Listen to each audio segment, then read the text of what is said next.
très dur, lorsqu'on est un monstre sympathique, que le temps est superbe et que l'on se sent de bonne humeur, de croire soudain que la nature a fait de vous un horrible personnage. C'est pourtant ce qui arrive ce jour-là à Casimir lorsqu'il entre dans le jardin de l'île aux enfants. Papam, papam, papam, papam, papam, pam, papam, papam. Ah, je me sens très gai et puis très en forme. Je me suis mis de l'eau de Cologne, je sens bon et je me trouve très jolie. Oh là là. Oh, c'est terrible! Quelle horreur! Monsieur du Snob, c'est bien vous? Oh, hélas! Ah, qu'est-ce que c'est? Mais que se passe-t-il là-bas?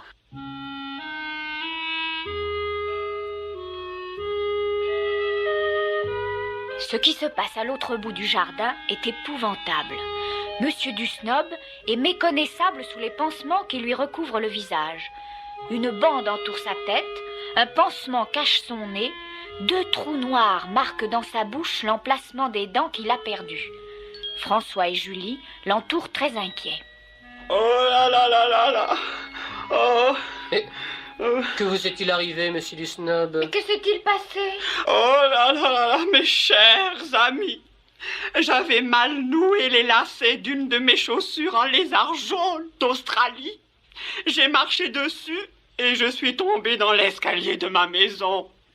Oh, j'ai perdu 2 dents. Regardez comme c'est affreux. Oh oui, Oh, c'est pas très joli. oh, oui. Pauvre monsieur du Snob. Oh.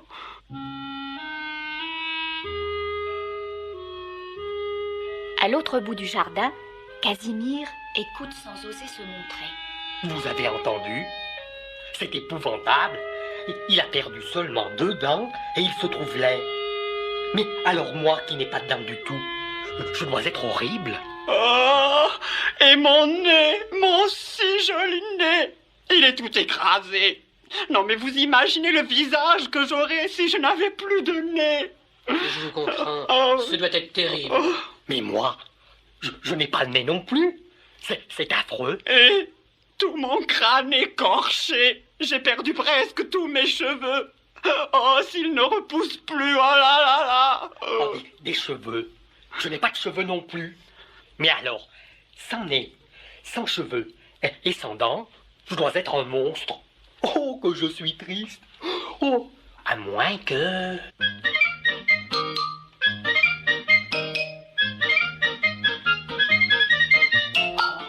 Et Casimir quitte le jardin bien décidé, avec une nouvelle idée dans sa tête.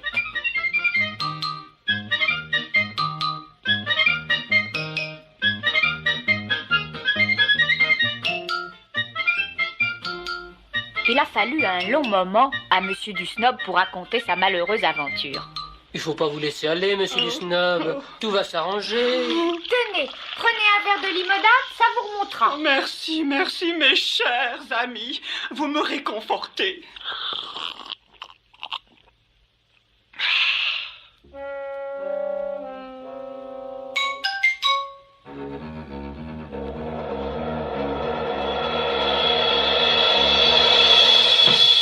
À cet instant, un monstre avec une longue chevelure bleue, un nez bizarre, des dents pointues, fait résonner sa lourde démarche sur le sol.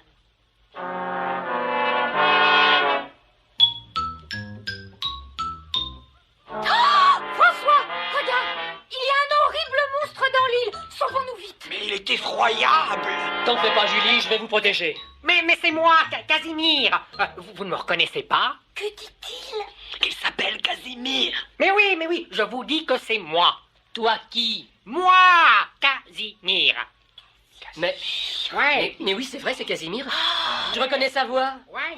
Mais enfin, Casimir, qu'est-ce qui t'est arrivé? Pourquoi t'es-tu fait si laid? Hein, laid?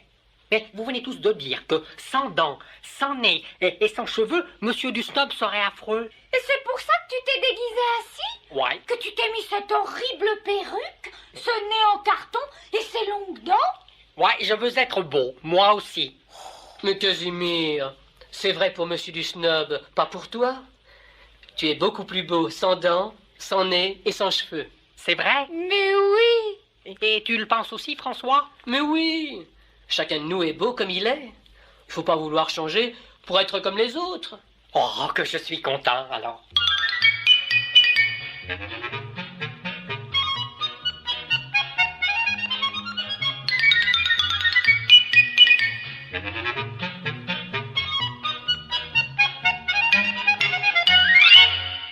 Et soudain, Casimir va emprunter une raquette de tennis à un des enfants du jardin. Bon, allez, monsieur du snob, Oui. s'il vous plaît, ouvrez grand la bouche et faites A. Mais, Plus grand, mais voilà. arrête, Casimir, qu'est-ce que tu fais? Je vais l'aider à perdre ses dernières dents. Hein. Comme ça, il sera aussi beau que moi. Mais non, Casimir. Tu n'as rien compris.